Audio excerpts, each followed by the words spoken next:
created all things. A coletânea de livros com atividades Vamos Colorir uma História Bíblica é uma maneira emocionante e envolvente para as crianças aprenderem as histórias surpreendentes da Bíblia. Tem como objetivo despertar o interesse das crianças pelas histórias favoritas da Bíblia. That's cool. He says, which picture is different? That one. Cada livro contém mais de 40 imagens prontas para colorir e páginas de atividades destinadas a envolver as crianças e ao mesmo tempo ensiná-las sobre a palavra de Deus. É uma maneira maravilhosa de estimular o interesse da criança pelas coisas de Deus. Vamos Colorir uma História Bíblica está disponível no Ministério Jimmy Swaggart. Vamos colorir uma história bíblica? It's more than just a coloring book.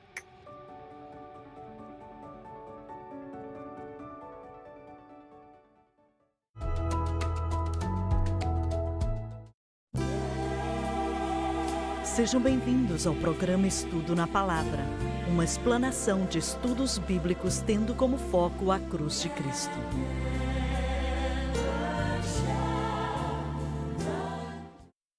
Bem-vindo hoje ao Estudo na Palavra. Eu sou o evangelista Jimmy Swaggart com John Rosenstern, com o Joseph Larson, com o Josh Rosenstern, com o Dr. Don Paul Gray e com o Dave Smith. É muito bom poder estar aqui com você hoje.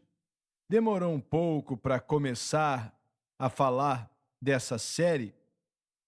Estamos em nossa segunda semana apenas, mas para mim, espero que para você esteja sendo tão interessante quanto é para mim. E vai ficar mais interessante ainda, porque nenhum homem, fora Daniel, falou do futuro desde agora, na verdade, desde 600 anos atrás até a eternidade como ele. Imagina só, ele foi o único que nos falou.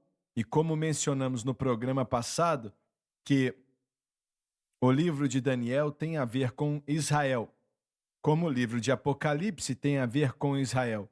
Se você tentar colocar em um contexto diferente, não funciona. Por isso não é muito entendido, porque as pessoas tentam colocar em lugares diferentes. Pessoas já me perguntaram, os Estados Unidos, a América, está na profecia bíblica? Não está, não. E não existe nada na Bíblia, pelo menos que eu saiba, que fala sobre a América em relação à profecia bíblica. Isso quer dizer que não é importante? Não, é muito importante. Importante demais. Como mencionamos no programa passado, eu acredito que o cetro de poder que foi passado das mãos de Judá há 2.600 anos atrás, acredito que agora está nas mãos dos Estados Unidos da América. E existem muitas responsabilidades conectadas a isso. E pessoalmente acredito que a maior responsabilidade de todas é que Deus estipulou que temos que proteger a nação de Israel. Entendeu, senhoras e senhores? Temos que proteger com toda a nossa força. Eu ouvi o C.M. Ward dizer uma vez, hoje ele está com o Senhor, mas estávamos em uma reunião de pastores e ele declarou que, se a América estiver com Israel, se continuarmos ao seu lado com toda a nossa força, nosso poder, prestígio e protegê-lo, que Deus vai nos ajudar. Não importa quais são os problemas, o vírus que estamos experimentando agora, a situação econômica ou o que for, Deus vai nos ajudar. Se virarmos as costas para Israel, e a última administração me deixou atribulado, por causa disso que estou falando, não estavam ajudando a Israel. Irmão Swagger, eu lembro da manhã quando Benjamin Netanyahu veio, a última vez que veio aqui para palestrar. Acho que o que seria o Congresso na época era o Congresso e ele foi o segundo homem a falar 3 vezes aqui na América depois do Winston Churchill.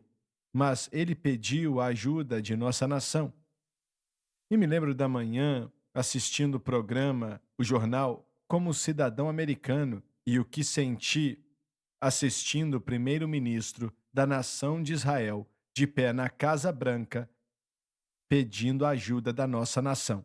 E se existe alguém ouvindo e que tem curiosidade sobre a agenda moderna, eu odeio dizer isso, mas tenho que dizer, do Partido Democrata, nosso ex-presidente não compareceu. Nem compareceu à reunião para ouvir. Ele não foi. Aquele conduzido na capital, correto. Ele nem foi na reunião. Imagine só. Ele nem foi ouvir na medida que ele pedia à nação para seguir um acordo melhor, que era o acordo do Irã. É algo simples e, como nação, acho que isso mostra muito como estamos hoje como nação e como nós estamos aliados com os inimigos de Israel e aonde estamos agora e qual o papel da igreja em tudo isso. Mas Deus mudou tudo isso. Deus mudou. Amém. Você não vota contra o Senhor Jesus Cristo. Quem tem bom senso não faz isso. As nações do mundo que amaldiçoaram Israel não existem mais. Hoje elas não estão mais aqui. E Deus vai lidar com todos que são contra Israel. Ô John, como é que alguém pode ler o Novo Testamento e ler o 10º capítulo de Romanos também e não ver essas coisas? E ainda diz que é cristão, mas desconsidera Israel e pensam, quando eles crucificaram a Cristo, não valem mais nada. Não é por aí. Como é que as pessoas podem ler a palavra de Deus e não ver a verdade? Na verdade, o povo judeu tem sido a desculpa dos problemas do mundo. Foram condenados, foram criticados, foram separados, foram segregados, excluídos e colocados em grandes dificuldades, mesmo estando fugindo até o grande dia de 1948. Ô John, eu estava pensando outra noite a respeito de alguns noticiários, às vezes eles mostravam os vagões cheios de judeus sendo levados para os campos de concentração e dava para ver que era algo real. Aquilo era algo real. Milhares de pessoas do lado de fora esperando para ir para lá. E às vezes pensei, existe uma possibilidade de que em alguns daqueles vagões podia muito bem ter alguma pessoa da sua família, não é mesmo? Isso é possível, realmente. Alguns familiares que temos, é claro que alguns saíram, foram para a Inglaterra, minha família, meu pai, minha avó e tal. Muitos voltaram na direção da Polônia e os que seguiram essa direção foram presos e pereceram na Polônia, muitos em Auschwitz. O mundo odeia, e vou usar esse termo porque a palavra de Deus usa, odeia Israel. A inimizade que existe é real porque eles odeiam a Deus. É o Salmo 83 que diz isso. O mundo odeia Deus e se existe alguma inimizade ali, ela vem disso. Podemos falar dos historiadores que se perguntam como é que Adolf Hitler e todos esses que trouxeram a solução final para o problema, o dilema dos judeus, como é que eles chegaram nesse ponto? É por causa do coração deles. Haviam trevas ali por causa do pecado e odiavam a Deus na inimizade deles. Isso acabou destruindo acabou destruindo muitos judeus. Mas o que você falou em um programa passado é muito importante. Você mencionou que todos os reinos mencionados nesse sonho que Nabucodonosor teve, ele foi a primeira cabeça de ouro, que era os babilônios. E antes disso, foi a última vez que veríamos Israel reinando, pelo menos com os reis. E os reis dali, aquilo acabou. Desde aquela época, voltando, como você falou, a 2.600 anos atrás até hoje, Israel está sujeita à autoridade, o governo, a soberania de outro reino. Vamos dizer assim, um poder do exterior. Começamos com os babilônicos, depois os persas e por aí vai. Então, no tempo de Cristo, eles tinham o Império Romano, mas até na história recente, você pode se lembrar até antes da Primeira Guerra Mundial. A terra de Israel era controlada porque tinha os britânicos e os franceses, considerando que essas nações tiveram oportunidades. Antigamente, quando faziam declarações, é importante saber hoje que hoje temos a oportunidade de abençoar o povo judeu e como eles vão tratar a terra de Israel também. Muito bem, então por que o Estado de Israel, ou o povo de Israel, é tão importante para Deus, considerando que eles crucificaram seu filho, Jesus Cristo, que trouxe muita dor para eles e chega a ser indescritível. Mas por que eles são tão importantes para Deus? Deus fez uma aliança com Abraão e ele confirmou a aliança, e foi com Abraão e sua semente. E o Senhor traçou essa aliança consigo mesmo. É uma aliança eterna, mas também existe a aliança que envolve a terra. Não podemos separar o povo e a terra. Eles estão conectados. E é por isso. Os palestinos tinham que ler isso na palavra de Deus, pois vemos em vários lugares que diz: a terra pertence ao Senhor. O que Satanás quer fazer é evitar que Israel seja restaurado e que Deus seja um mentiroso, e que no fim das contas ele se torne o rei do universo. Se tem alguém que odeia Deus, é Satanás. Ele também odeia o povo de Deus. Mas não vamos esquecer qual é o desejo de Satanás desde o princípio. Ele quer governar e se assentar no trono.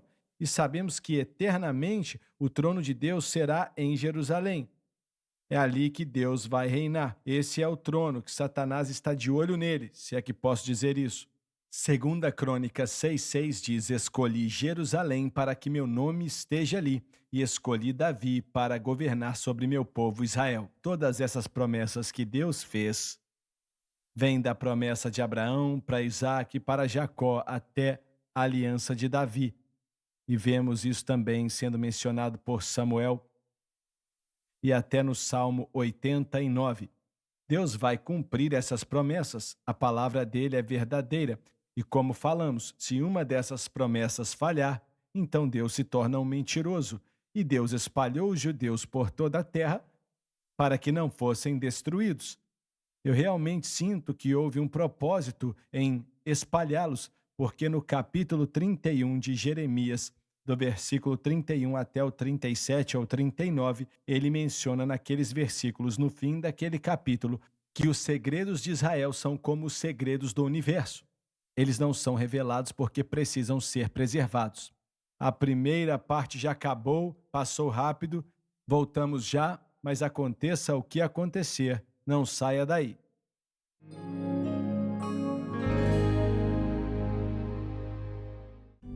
Todo crente deveria estudar a palavra de Deus. Dirigido por Deus e com muita sabedoria, o irmão Swaggart reuniu esses comentários bíblicos para ajudar os crentes. Os comentários da Bíblia, elaborados por Jimmy Swaggart, podem ser considerados um dicionário bíblico, uma enciclopédia bíblica. Com esses recursos, você terá a oportunidade de se aprimorar. Para fazer o seu pedido, ligue ou visite o site.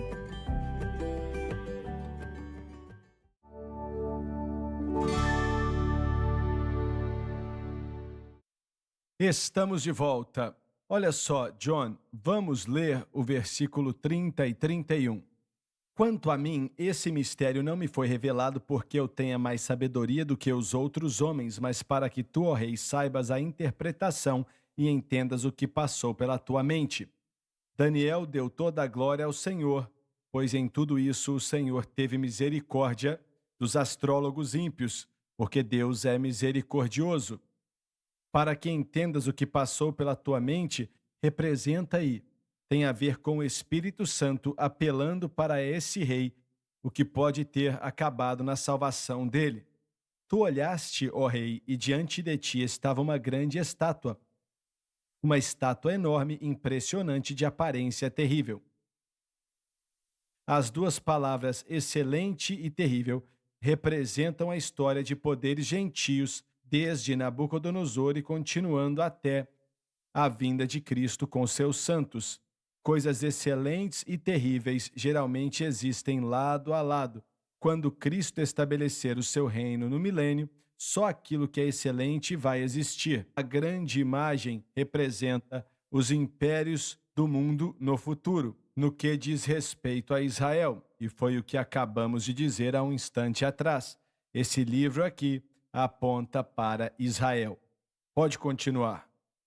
A cabeça da estátua era feita de ouro puro, o peito e o braço eram de prata. Vamos parar aqui um instante, por favor. Isso caracteriza, e ele vai dizer para Nabucodonosor que caracterizava o Império Babilônico. Mas agora, o que era tão maior na Babilônia? Por exemplo, o Império Romano era o império mais poderoso que tinha existido. E o império com Alexandre o Grande era muito poderoso e maior. O que foi? Realmente era maior. Sim, a Babilônia não era tão grande. E por que era cabeça de ouro e os outros tinham uma qualidade menor? Por que era assim? Porque era com propósito e com uma razão. Aos olhos de Deus, ele olhou para aquilo como algo superior. Eles eram os mais ricos. Acho que as riquezas da Babilônia eram maiores do que os outros reinos. Não sei se essa é a única resposta, mas estudando, eles achavam que era uma das 7 maravilhas do mundo, se me lembro bem. Mas acho que isso é só parte da resposta. Acho que eles tinham muitas riquezas. Falando mais sobre isso, a Babilônia em si, como cidade, certa vez, era conhecida como a cidade mais rica do mundo e era onde ficavam os jardins suspensos. Era uma das 7 maravilhas do mundo antigo, os jardins suspensos. E por aí vai. Na ciência, quando você olha para a progressão ou regressão dos metais listados aqui, é interessante ver que quando você olha para os seus componentes, o ouro é um metal muito precioso, tem muito valor e tem que ser purificado, e essa é a ideia aqui, mas quando ele é purificado, ele é muito maleável. Mas na lista aqui, depois vem a prata, depois vem o cobre, e depois vem o ferro, e depois o ferro misturado com barro. E vemos um endurecimento dos metais e das substâncias representadas aqui. E acho que tem a ver com o que o Senhor estava dizendo, que na medida que o tempo fosse passando, os reinos, governadores e pessoas que fossem parte dessas nações, o relacionamento deles com o povo de Deus haveria um endurecimento contínuo por causa de várias coisas, uma falta de conhecimento e sabedoria, por não entender as coisas de Deus. Mas acho interessante que começa com o ouro, que é muito precioso, muito maleável, muito mole, na verdade, o ouro quando ele é puro. Mas quando você chega no ferro, na verdade, é o elemento mais forte que alguém pode imaginar. Quando você mistura com barro, também é algo único, porque agora outro elemento é apresentado ali, mas não vemos nada de precioso sobre essas coisas. Olha, eu sei que uma vez, isso há mais de um ano atrás, um irmão nos deu uma barra de ouro e nós ficamos muito agradecidos e vendemos pouco tempo depois, mas uma barra de ouro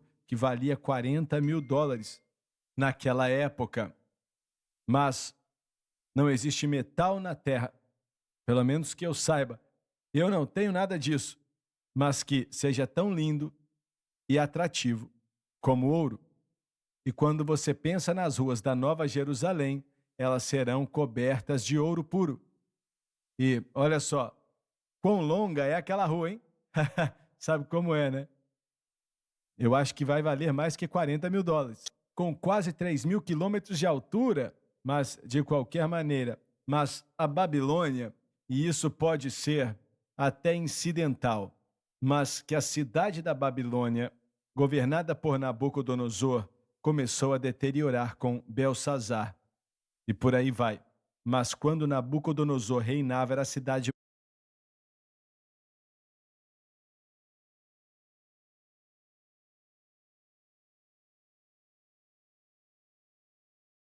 mais linda da face da terra.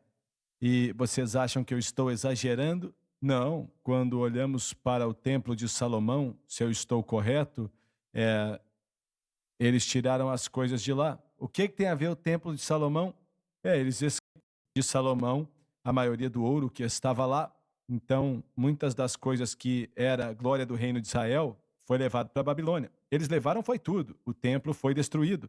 Eu acredito que essa é uma grande razão pela qual a Babilônia tinha uma glória e uma riqueza maior do que as outras nações, porque tiraram diretamente do reino que Salomão e Davi construíram. Nabucodonosor, hoje em dia, seria de que nacionalidade? Um assírio? Iraquiano. Iraquiano? Tem certeza? A Babilônia fica no Iraque. Não, isso eu sei.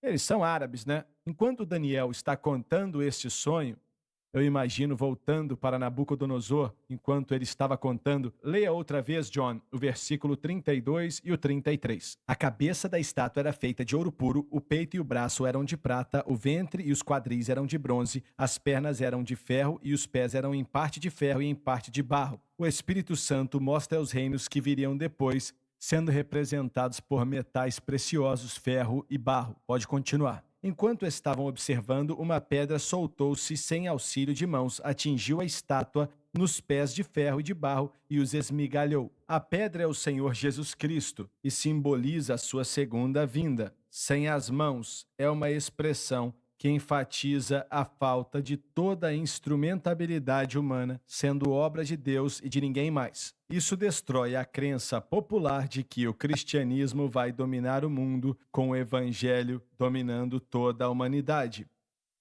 O cristianismo bíblico vai acabar cobrindo toda a terra, mas somente depois da segunda vinda, assim como esse versículo proclama. O que vocês acham que Nabucodonosor entendia sobre essa explicação? E ele fala dessa imagem que ele sonhou com ela, com a cabeça de ouro puro, os braços de prata, a barriga e as coxas de bronze, as pernas de ferro e os pés de ferro e de barro. E aí ele fala sobre a pedra que vem do céu e esmaga isso em pedaços. E o que vocês acham que ele pensou ouvindo tudo isso? Daniel deu a interpretação, mas sei que, como você mencionou, ele deve ter ficado maravilhado com esse sonho e realmente o sonho tinha deixado ele atribulado. E agora ele estava ouvindo o sonho e depois estava para ouvir a interpretação. No fim desse capítulo, ele se prostra e adora a Deus porque é algo muito importante para ele que foi revelado. Eu acho que Nabucodonosor ficou maravilhado. Ele ouviu isso, pois foi dado pela inspiração do Espírito Santo. E o poder de Deus estava presente ali. Você tem que saber que isso é verdade. E eu acho que ele literalmente tremeu na presença de Deus. E eu acredito que ele entendeu que ele tinha algo em suas mãos que era diferente de qualquer outra coisa no mundo. Mas a pergunta é, o que era essa pedra? Exatamente, que vai acabar com tudo isso. Penso em duas coisas, irmão Swagger. Primeiramente, ele sabia que o Senhor tinha armado para ele.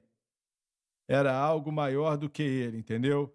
Estava tentando mostrar isso para ele, e ele sabia também que estava nas mãos de Deus, pois como ele fala no versículo seguinte que vamos mencionar, que o ouro foi partido em pedaços e se tornou, então, a palha de toda a eira. E aquilo deve ter sido uma dissertação que trouxe medo para o rei, dizendo para ele que seus dias estão contados, contados por um poder maior do que você. John, leia o versículo 35, o nosso tempo está acabando.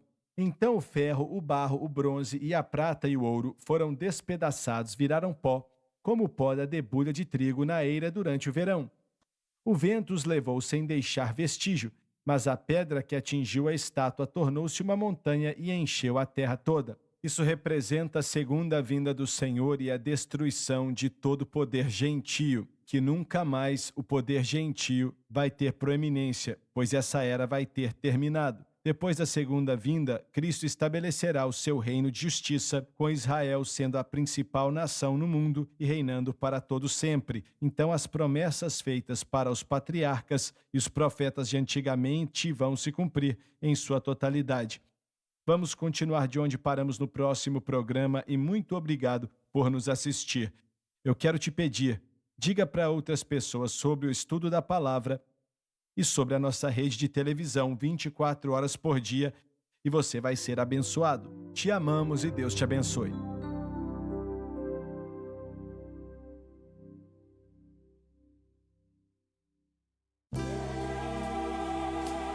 Obrigada por assistir o programa de hoje, um estudo na palavra. Assista os programas arquivados online no site sunlifetv.com.